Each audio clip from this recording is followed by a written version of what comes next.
why did they not do the 250? The 250, they said, is just a cost thing. If they had done the 250 and it would have become 2.2, 2.3, 2.4, 2.5 lakhs, the number of people who would be willing to consider a 210 would become a radically smaller number in India. We know that that pyramid is really narrow. They're saying, we're not willing to go there yet. The day we think it has widened out, there is no reason why the 210 can't become a 250 or be replaced by a 250. But they are very, very clear about this. They are saying if we have to grow the adventure touring motorcycle class, if we have to grow the off-road culture, then the first thing we need is a viable product at a great price.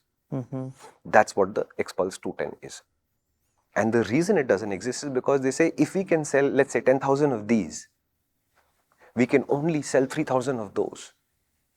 The additional 7,000 who have the 210s will make the community, make the experience, make the lifestyle so much more richer than having 40cc more for 7,000 less people.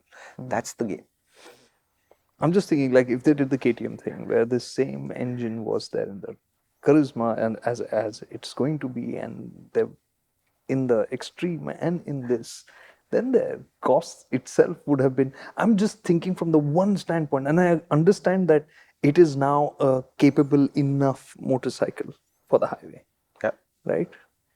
But imagine if it had that little bit more latitude, then it's like a product that's closed the conversation. See, again, I am telling you from our perspective that on the highway, I would have loved more performance. But for most people, I'm not sure that they're going to think the same way. So are you saying that 100, 110 is easy? Oh, it's easy? It's easy. The problem is you will look down and see 7,000 RPM on it. That's it. You have to get used to that. Ability-wise, it's not an issue. It's not like you feel like, no, I don't want to sit here.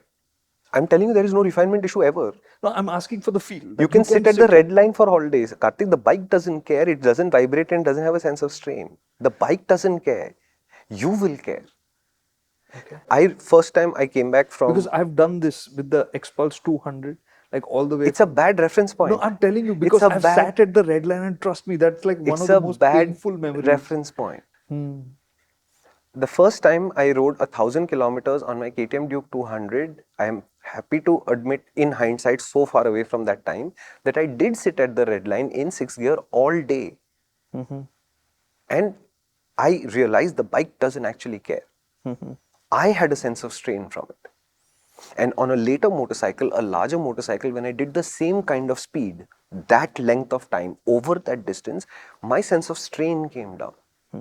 I am saying this bike doesn't have a sense of strain at all. So you do 9,000 RPM all day. The bike doesn't care, and it doesn't transmit to you saying, oh bro, you're doing 9,000 RPM. It doesn't care.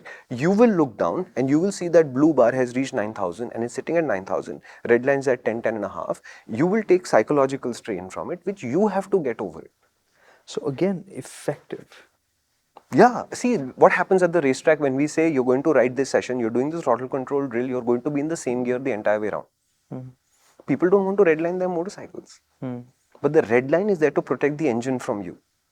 So up to the red line is safe. By the manufacturer, it is safe. But you're not willing to go there. And it takes us 3, 4, 5 sessions to convince you saying it's okay to come out of the corner, hit the red line, let it go and just back off. The bike doesn't actually care. I'm saying the Hero has no sense of strain. It has no refinement issue. There is no vibration. You want to sit at 120 all day? Yeah, sure. Why not? Can you overtake things at 120? Yeah, that's going to be a little bit of work. And yes, it's a small engine still. It's a very good engine, but it's still a small engine. Can you sit at 100 all day at 7,000 RPM? Sure. You'll get used to it. Okay. The first time it will bother you a little bit. Because to us, 5,000, 4,000, 6,000 are normal speeds to sit at all day. This bike feels like that. But when you look down, you're actually doing 7,000 RPM. You have to get over it. Which you cannot solve unless you have more displacement, obviously. Hello. If you enjoyed this clip, which means you're into good conversations, and that's what we're all about.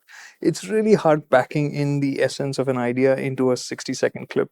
This 3-minute, 5-minute video would have given you a sense of that. And you can enjoy this entire conversation in its full glory on the MotorInc channel.